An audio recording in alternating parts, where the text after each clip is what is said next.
Hi, my name is Winslet, and welcome to my video diving into screenshots I took from the first gameplay stream covering Empires and Ashes, which is the second expansion for Age of Wonders 4. Just like I've done with previous gameplay streams by the devs, I have went through and taken screenshots of all the interesting numbers and mechanics that popped up for a few seconds so that we can look at them in detail together, and I will have timestamps below, so please feel free to use them to find our discussion on any particular topic. I will be posting these images on my video thread for the official Age of Wonders 4 form and have a link to that in the description of the video below.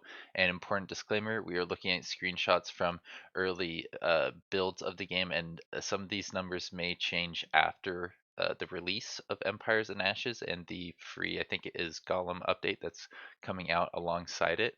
Um, and they are even starting to talk about some of those changes in the streams. I believe they mentioned something about souls and how they wanted to incorporate that into the new recruitment option that you get when you like mind control people using, I think, the new overseer subdue tactic. But they haven't quite gotten that in the version of the game that they were playing on in the stream, and I think the version of the game that we get in on November 7th when Empires and Ashes comes out. So without further ado, we can start looking at some of the screenshots. For the most part, this is in chronological order, but I did bring a couple of the more interesting screenshots up to the top of the image, like this one that talks about how all Magelock weapons ignore 50% damage. We got to see the combination of the rifle and then the pistol and swords. Rifle does quite a bit of damage. It looks like 36. It's a full action 5 range that will allow you to bypass a lot of defense. That is interesting because it's kind of like how magic just ignores defense entirely, but this is something that can't be countered with resistance. So it's almost like psionic melee in Age of Wonders Planetfall. It gets to actually do a true bypass, where you have less that you can do to counter it, but still a few options. Like you can get psionic resistance, which helps you with dealing with psionic melee in Age of Wonders Planetfall here, and you can get defense and on your units, which will help a little bit with these Magelock weapons. But if you just put all of your resources into stacking defense, these guys are going to be able to bypass a lot of what you can bring to the table.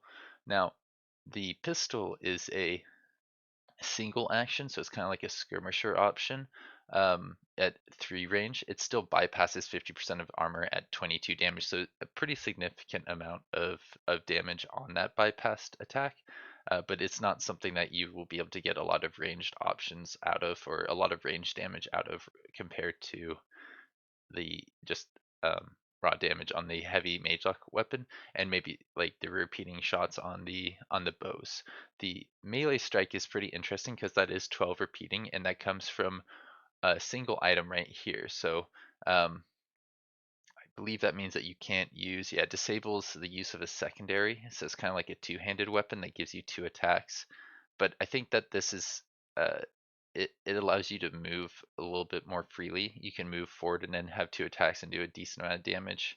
And then you don't have to charge forward like you would with the charge weapon to get the most damage. Although I think charge weapons will still be the best ones that you can put on heroes if you want to try and get a lot of use of, I think, killing momentum. Yeah, charge strike weapons are pretty great at that. Now, there were quite a few um, points in this stream where they talked about infusions, so we will be looking at those in more detail, but I did want to point out that one of the base ones that you can get it right at the beginning is this thing that makes you 30% harder to hit with physical range attacks and magic attacks, so quite a bit of attacks, right? Um, the Ancient Wonder here was something that they teased off in the trailer a little bit. This is the new Ancient Wonder that I think is hidden underground. I don't know how to say that first word, but it's something of steel, and it gives you access to a Vault Guardian unit. I think that might be an Archon, but we didn't actually get to see that in action. I have to assume this is one of the hardest gold landmarks to clear out. If we wanted to, we can read the text on the side here, which says, a mysterious dome-like structure built by the ancient Karazora. Oh no, it's not Archon. These are, okay. Inside a dormant environment dwelling in magical stasis as last glimpse of the world long lost. While the original purpose of the Vault Sphere became forgotten with its creators, many aspiring factions have attempted to use the realm fragments sealed inside the experimental chambers as experimental chambers of their own. So maybe the Archon came in there because I think there was something about Archon rubble in the trailer when they were showing off this spirally looking, or not spirally, this spherical looking entity that was in the middle of that looked a lot like a Void Tech unit. I think that's what people were telling me on Discord. And the rest of these are basically now in chronological order. So one of the first things they showed off in the stream was this new realm trait called Chaotic Influence. It basically makes it so all the rulers will have stacking negative empire relations with each other, which will result in the AI wanting to fight everybody, and at least eventually, and it will make it so that most alliances are temporary. And in order to win, you're probably going to need to fight all the other rulers on a map. We also got to see when they were choosing their faction or about to create their faction, we get to see, I think, this new ruler, which is, I believe, one of the Karazor. It says something in here about avian reavers, I believe. So they're the new culture type. They've got the new technology, and they used to be ancient sages. So I'm really interested to see more about this guy's history and maybe the lore of the Karazor and how that relates to Archon. Who knows? This guy might tell us a little bit about their relationships, or if they ever even ran into each other. It could be they're from like two different ancient eras. One came after the other. After that, we get to see some pretty cool changes to the traits. One of my favorite ones was the change to adaptable, being only non-hero units gain the 20% XP bonus, which makes this all of a sudden one of the I'd say normal traits, or it's on par with everything else. It used to be that you'd either want adaptable or underground start because those two gave you the most distinct and biggest advantages. Having more XP on all of your heroes made it so that they could get to their better hero skills, their better signature skills, and all those other fun mechanics a lot faster. Um, it also meant that you could get more affinity from your hero skills on your leader, which could allow you to unlock certain empire upgrades a little bit faster. So it was all around a pretty strong start. Underground adaptation was really strong because it saved you the influence you needed to get the ability to excavate, and it allows you to get a pretty strong economy relatively quickly. Now, there were some other mind traits in here. I think some new ones. I can't remember if cold-blooded changed. I think I was just taking pictures of a few of these as they scrolled over to see if there's any changes. Light-footed is new. This one says friendly units do not block movement, so you can just. It's kind of like you've got some flying units. They can go over the top, but these guys just kind of like sidestep in between the friendly units, and that's going to make it so that it's very easy to maneuver your front line. If you need to get some melee units in next to uh, something that you already are attacking, you can now just step right through your unit, maybe getting two attacks instead of one because you got to save some of your action points in the from movement, basically. Freeze the Land spell, I think, is a new spell that's associated with Arctic adaptation. I don't know if it's going to be on par with the underground adaptation's ability to just unearth everywhere, anywhere they go. You can't make things underground. I thought it's funny when the Des mentioned that. Yeah, you can't do that. That would be kind of silly, but you can make the world Arctic, or I think you can like flood it to make it swampland, or you can dry it out to make it into desert. Yeah, here it's called Scorch the Land, not Dry the Land.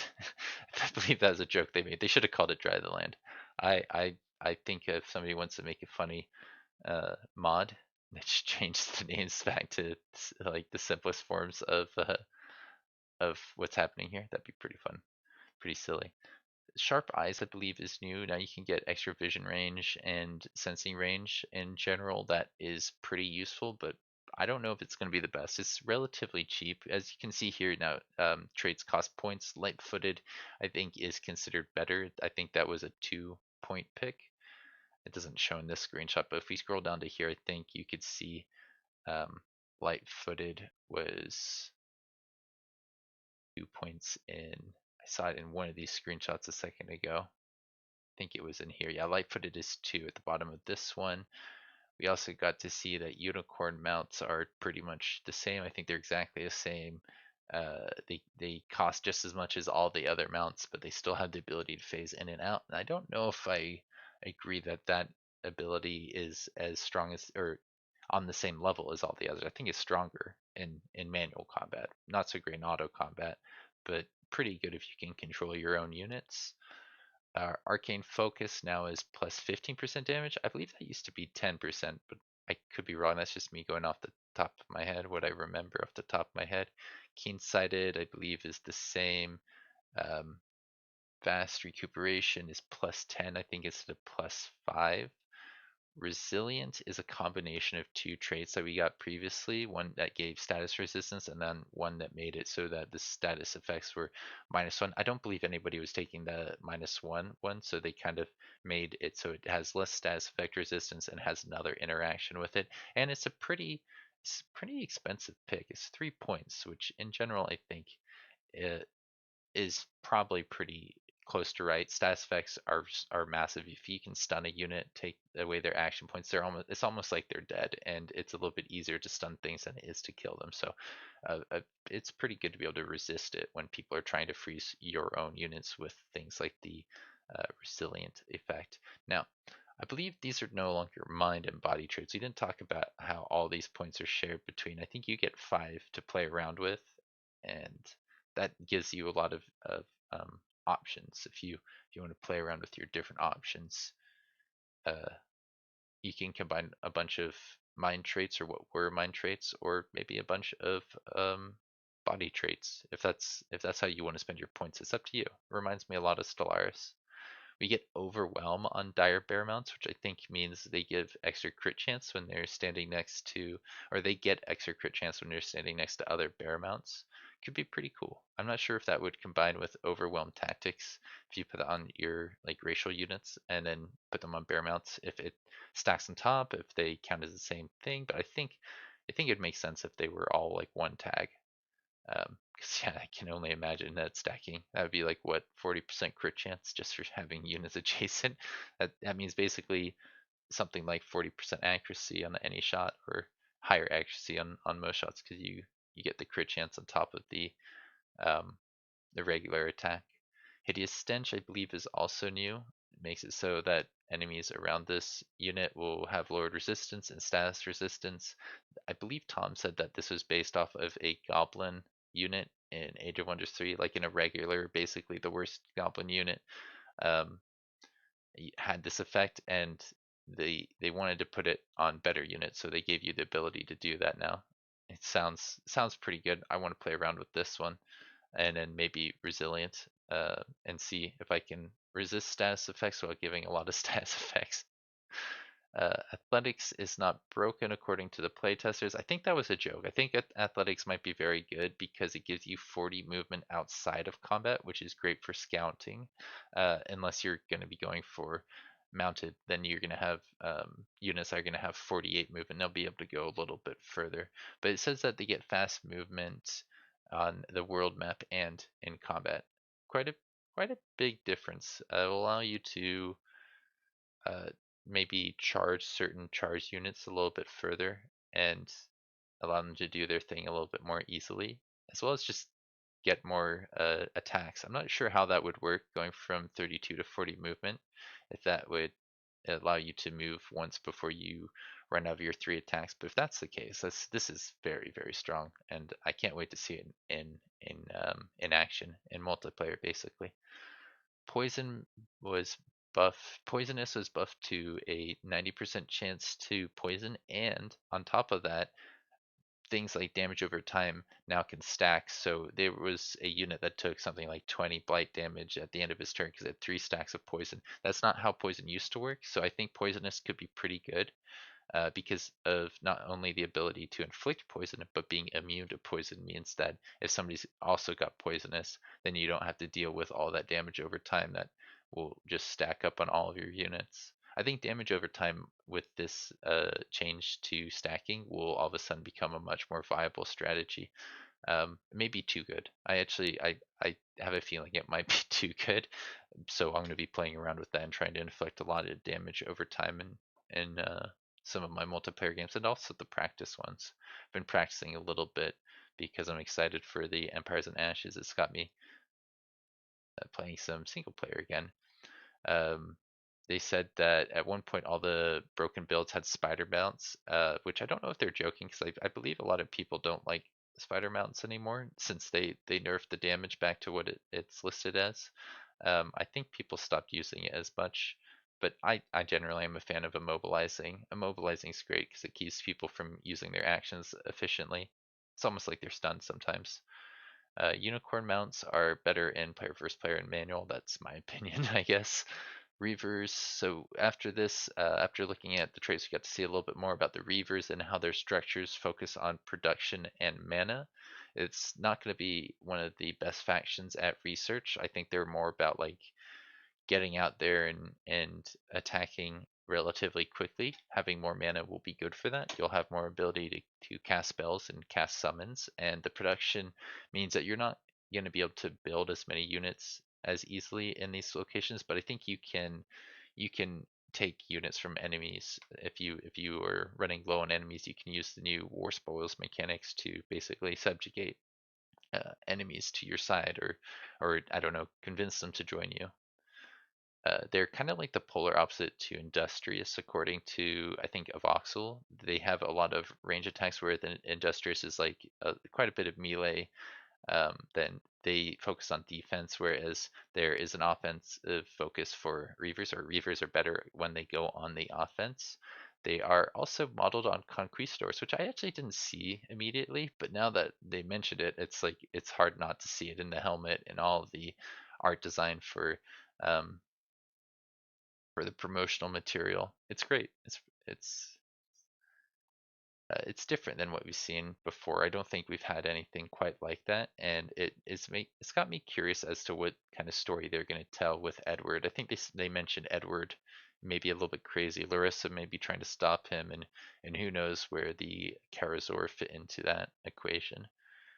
Apparently, you also don't get a free city of the same race when you're playing Reavers, so I'm not sure how that's going to work when you try to get your second hero. If you're not going to be able to get a level 3 hero by locating a city, you may just have to recruit your own and level them up from the very beginning. It may be a relatively good idea to do that on turn 1 as the Reavers.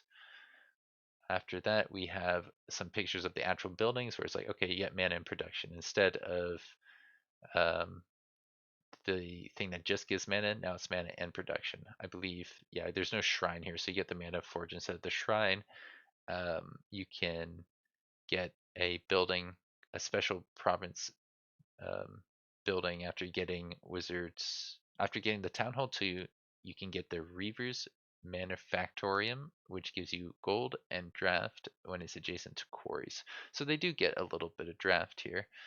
I'm not sure how that line is in line with the description here, focusing on production and mana. It seems like you can get a lot of different resources, but the draft comes from if you're adjacent to a quarry, forester, or mine. That's a very flexible province improvement. I think the production is relatively high though, so that's probably the trade-off. You can get a lot of draft out of it pretty easily, pretty quickly. The mine makes it so it's something that can combine with Materium's Empire skill thing that gives you mana for mines. But I'm not sure quite how viable that one is. The next building we got to see was the Lodestone Foundry. This is like the not shrine, but I think it's the monolith. This one gives mana and production, so it takes some of what would be mana production and turns it into um, regular old production. It says actually after this you get a monolith. It must have been a different name for the regular mana producing building. After that, we get to see one of the Reaver spells, at least not in action. They did mention that it used to be a 90% immobilize in a 1 hex AoE, but that was just too good in the late game. So they they made a 30% chance, and I guess the damage is just, it's nice to have something that can maybe kill off an enemy, or make it easier for somebody else to get like their what's it called, killing momentum. If you just need a little bit of damage, then you can get 10 damage off of this spell, as well as a chance to mobilize some other units, maybe taking away their ability to do anything meaningful in the next turn. I think there was another spell, a Reaver spell that we get to see later in this stream called Designate Target, giving them Marked and Distracted. Distracted makes it so that the unit takes more damage. Every attack counts as flanking, so I think that's at least 25% boost to the damage you do, but some things can get like flanker, making it a higher percentage. Marked, I believe, makes it so it's easier to hit them. I think they have like reduced evasion, or it's like you have higher accuracy on your attacks when you mark a unit. There may be something else that comes along with mark, but I forget that off the top of my head. I don't think Seafarers has changed, but there is a focus on the water gameplay in the Golem update, so this might be slightly better than it used to be. I did just take a quick screenshot, so um, people could compare that. I forgot to do that before sitting down here to record. Reclaimers are a new civic, or not civic, that's the last terms. This is a new society trait. The item forge can normally be built after you get the first tier of the wizard's tower.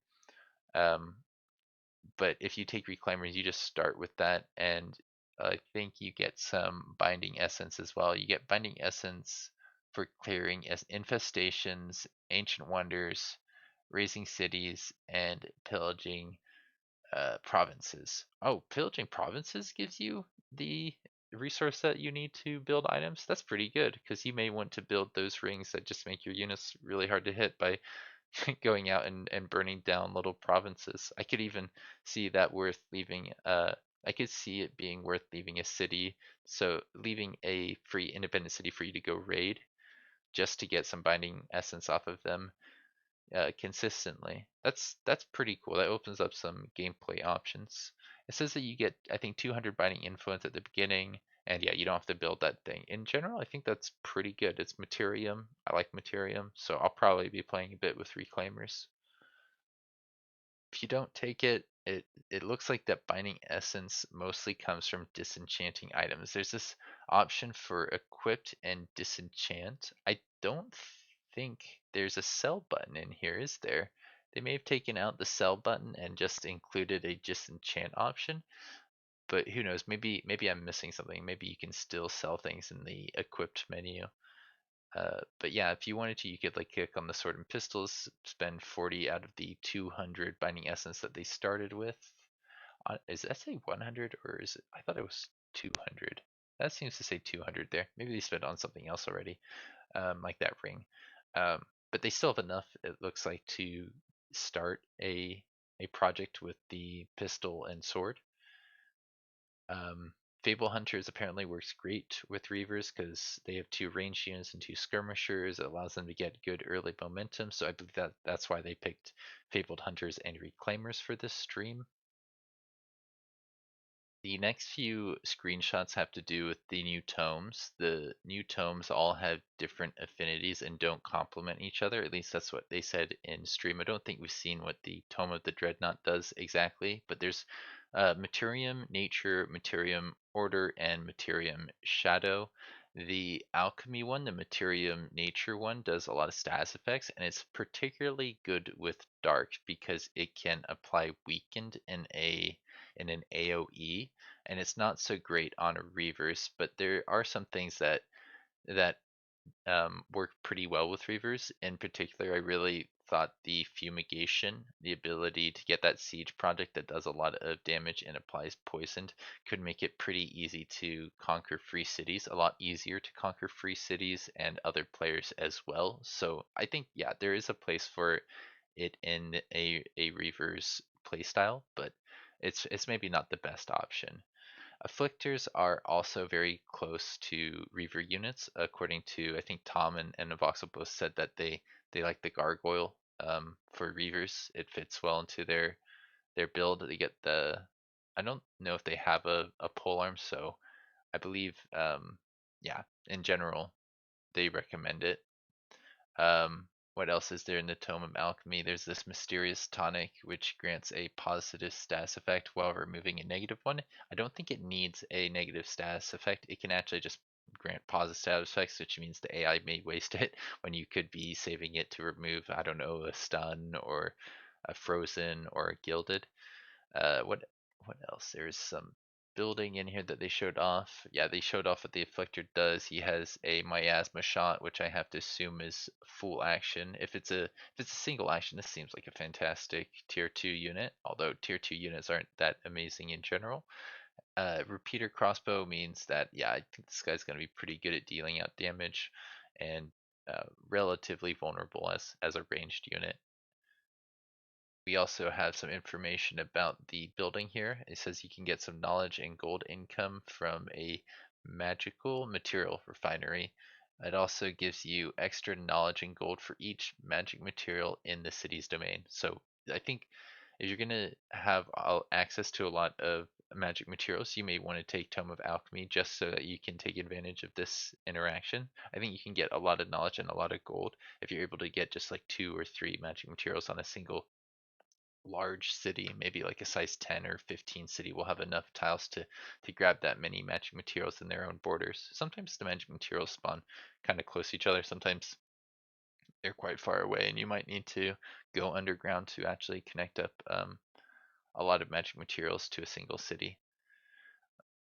Hero skills are better than the normal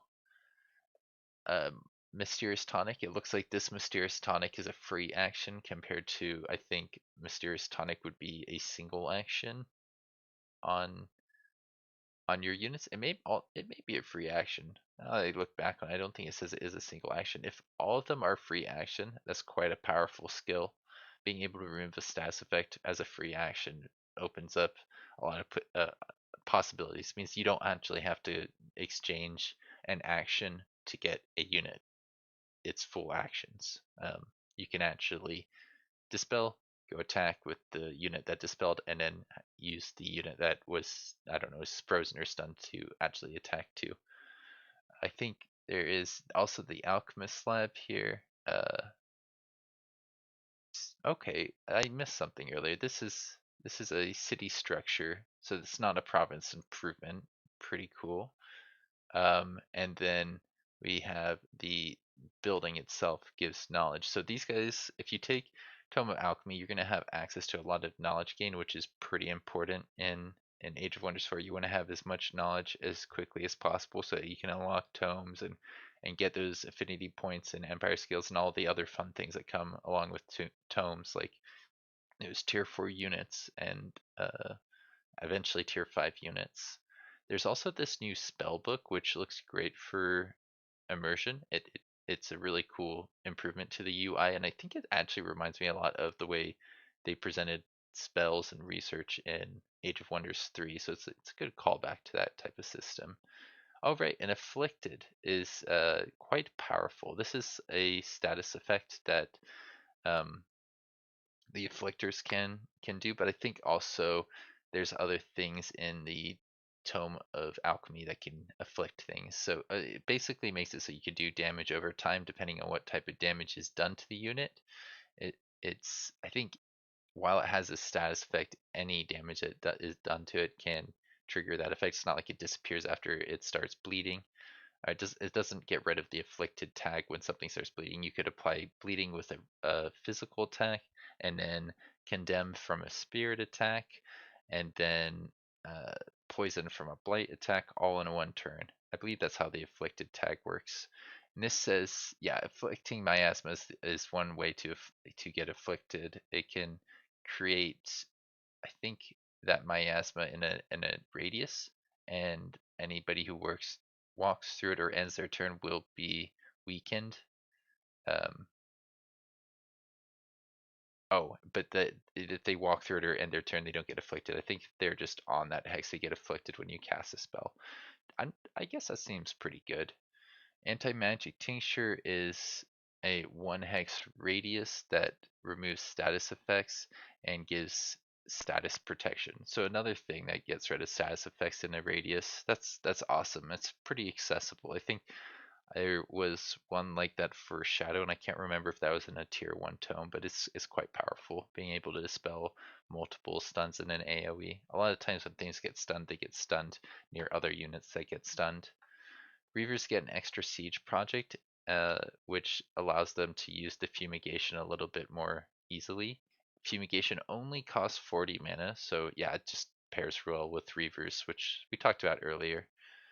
We also get the option to construct siege guns when you're attacking cities, so that combined with fumigation gives you a massive advantage. Those siege guns just seem like a overall upgrade in every way over the onagers. It's cheaper. They have a 3-line hex that does 30 damage, so I think more damage. They're a little bit harder to set up. I think their range is pretty good on that attack. It's range 5, but onagers I think had range 7 to 12 or something. So you can hold them in the back of your line and tear down walls a little bit more easily with the onagers. But I have to say these guys seem very strong at a glance. It is annoying that it is a full action, and if your enemy doesn't line up in a straight line, you're not going to be able to use that very efficiently. Things like spur to action could help you set up a pretty powerful cannon shot, but I'm not sure if that's worth the points. It's definitely a faction that plays very differently than all the others when you look at their range on their abilities and the damage they can do, because it seems like when you get close they hit hard, but you also don't want your musketeers to get surrounded. I think that they only have a full action ranged attack, so if the tier 2 musketeer gets surrounded, that's the problem. If this guy gets things that are next to it that pin it in place, you basically have to kill those enemy units, or else this guy's not going to be able to attack. The Magelock cannon won't be able to attack if something's standing next to it and pinning it. Right. A cancelled retaliation is Demolisher is pretty good for punching a hole through walls and then hitting a unit. I think it'll work great against AI, probably less great against human players, but still have its place. There's a lot of beaks that they showed off, I think, earlier in the stream, and for some reason I decided to put this information here. I guess because it was less interesting. Um, there's also the different personalities you can choose between, and a lot of them are associated with different tomes. So if you see one, you might know, okay, they're probably going for chaos now. If you see militant warlord, then you may want to try and focus on, I don't know, spirit damage or something like that that counters the units that the chaos tomes usually get. I forget exactly what gremlins are weak to, but I think spirit damage would make sense. The Observer was a unit that I saw in the trailer and mentioned in one of my previous videos. I wasn't sure how this is going to work, and it seems pretty different than all the other scouts. This guy is flying, so he's very good at this scouting thing, but he has no attack, which means he's even more useless than a normal scout in a fight.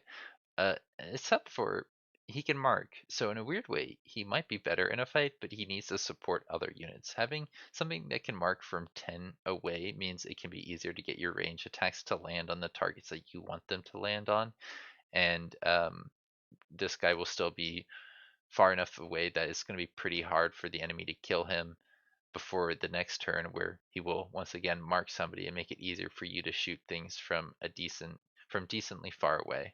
This guy's only got 45 HP, no armor, no resistance. He's not supposed to take damage. If he does, he's probably pretty dead pretty quickly. But yeah, I think that that's going to be a great scouting unit that people might build a little bit more often than other scouts because of its ability to just maneuver across the map more efficiently. I think he's got 40 movement just as a scout. I don't think he has 48 movement like most mounted units, and I don't think he's got that 40 movement from athletics. It doesn't seem to mention that anywhere here, so in general, pretty mobile.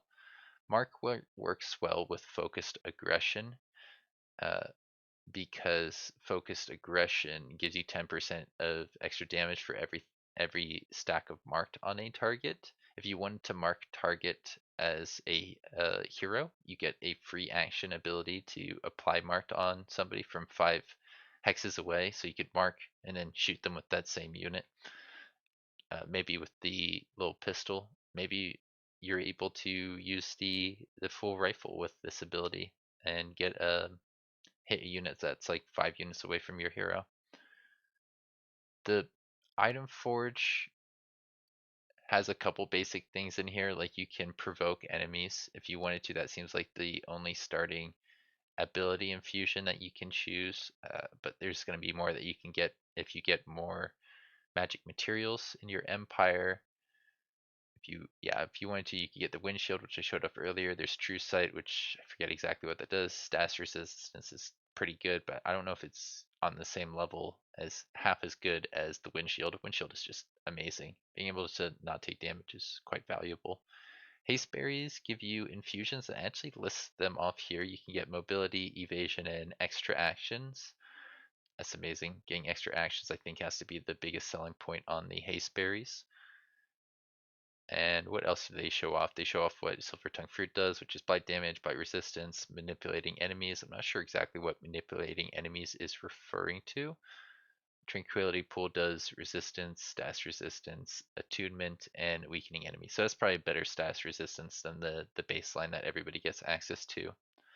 The seals are shown off here, and it says seals were built in order by order of the ancient archons to protect the worlds within from the influences of the astral sea, or the other way around. Interesting. Protect the astral sea from the other worlds. Uh, Whoever activates their powerful structures will have full control over anyone who enters or leaves the realm, unless the seals were left heavily guarded. On most worlds, these arcane machinations now lie dormant and forgotten unless a powerful god eater finds a way to activate them once again. Alright, so there's a little bit of information about archons, and the new Ancient Wonder has something to do with Karazor. Those two things have to fit together because they look very similar. Lots of purple there. There was a glitching progenitor golem, looked kind of funny, but I think we get to see a little bit more about what it can do. It has a breached bolt, something called limited seal, magical upheaval, and yeah. Well, we don't know what those do. I think we could make some educated guesses. The scrap hermit looks amazing. I missed this in the trailer. I think that popped up for a second in the trailer. The sword sticking out of it is so cute. It's so funny. It looks like a little toy. Subdue is the ability on overseers. They mentioned how it worked, I think, in the dev diary without actually showing off the exact range on it, how many actions it takes, and what you need in order to subdue a unit. So if a target has immobilized, frozen, or stunned, they can be subdued. I think it's just 100% if they have those tags on them, which is quite powerful. I don't think that unit immediately comes under your control. I believe they showed it off in the fight, and it may have lost its actions. But if that unit survives and this unit survives, then the unit that was subdued can become part of your army. Yeah, it says it cannot use actions or movement. The unit is captured if the caster is victorious. But I believe the overseer can still move. I don't think they are locked in the action of subduing an enemy. Mind control now gives you the chance to recruit. I think we talked about how they wanted to do something like that with souls, but they haven't quite got that in the game yet. Dominate is a ability that comes from convert on Lightbringers. If you wanted to, you can spend mana to keep units permanently, and I believe they're saying the cost is something like 1.5 times as much as the cost to summon that type of unit. A tier 2 unit might cost like 80, and then it would be like 120 to keep it after mind controlling it in a fight. Mercenaries have slightly more upkeep than other tier 1 units, so it's kind of like a tier 1.5 unit. I don't know if that's going to be good enough to use. It is a polearm, right? It looks like it's got a big polearm. It's got first strike, so not sure how gargoyles would fit in a roster with mercenaries, but maybe I misunderstood the devs when they were talking about that detail. Brown Bear, I think, is a new wildlife unit that has a cone attack. I'm not sure how many units it hits in a cone. It's probably the 3 in front of it. But I believe believe that's going to be a pretty interesting unit to have to fight against. It seems to have a decent amount of HP for a tier 2 unit. Um, and I think summoning that that unit in particular might make like the animal summons better. So I'm gonna in particular try that spell out again once I get access to this type of stuff because I don't know, it seems cool, it seems fun to have bears running around and hitting multiple units with their melee attack, maybe getting a spur to action in just the right perfect place. This is only a tier 2. I think it will probably work a little bit like the war breed because I think the war breed has a 3 hex attack that hits what's standing in front of it. So yeah, Magelocks hit hard but need a full action to attack, avoid getting this unit pinned. I think I mentioned that earlier. You can see it does 36 damage, ignores 50% damage, range 5, so you have to get decently close. Take aim will probably allow you to have a higher chance to hit. So if you have to move forward, you can take aim or put in defense mode and hope that you can position your unit so that this guy doesn't get pinned in place, or if it does get pinned, you can kill the units that are pinning them. Overseer's attacks cannot miss. There's a decent chance that you can inflict blind, and I think it just inflicts marked. So I think trying to get that marked at the beginning of your turn is a pretty good way to start off an attack against an enemy. You might want to blind just their most threatening unit and then um, have everybody else attack elsewhere, or you might want to mark the unit that you need to hit with your ranged attacks or kill, because focus aggression uses the marked tag. Overseers have this pretty good ability to heal, so if you don't like the ability of attacking and maybe you've already used Subdue, or somebody just needs healing, you can always heal for 40 temporary HP. That's a lot. It's got a cooldown of 2 turns, so I think Overseers might be one of the better healers in the game. Warships from Free City Attack. I'm not sure what I meant by that. Probably how they attacked the Free City and they got this captured unit. The unit costs 20 warspoils to keep. Oh, I probably said warspoils from the city attack. So you got 45 for taking out these 5 units. That means each unit is probably worth like around 5 or so warspoils per tier. You can see 5 here, and I think those are tier 2s or tier 1, so maybe that's like 20 here, and then no, it can't be 25 for the hero. I'm not entirely sure, but it has to be close to that. Maybe it's like, yeah, 5 for each of the tier 1s. That could be like 15, and then 10, and then the rest comes from the hero, but we'll probably get more information on that soon. Cost of keeping unit, yeah, we talked about that a little bit. Raising can grant binding influence. I now know that this is coming from the reclaimers. The ability to get 20 binding influence from raising a city doesn't seem like a lot of binding influence, but it's hard to know without more sources of binding influence to compare that to. If burning down a sector gives you like 5 binding essence, I don't think raising a whole city for 20 binding essence would be worth it. This is a pretty small city, so it may scale up based off of pops or how many, I guess, how many sectors you or provinces you own are based off of pops, so same difference, right? They also showed off some new Pantheon rewards at the very end of the stream. I think they moved some things from the item forge over to the right. We get to see one of them here. The Great Hammer variant is unlocked on the right side now, and I believe some of these things would actually change the way the weapons worked. Some of them were more cosmetic, but it could be that they've added some more items that changed the way gameplay works and put them in a new tree. And I'm not sure how our current progress is going to translate into this new interface. But it seems like we got more toys to play with, so I'm happy to unlock more to get those toys to see what they do. There is a pike variant that you can get in here. I think Avoxel said that's his favorite, and yeah, that was pretty much where they wrapped up the stream. Cool. Well, I'll see you around. Have a good one.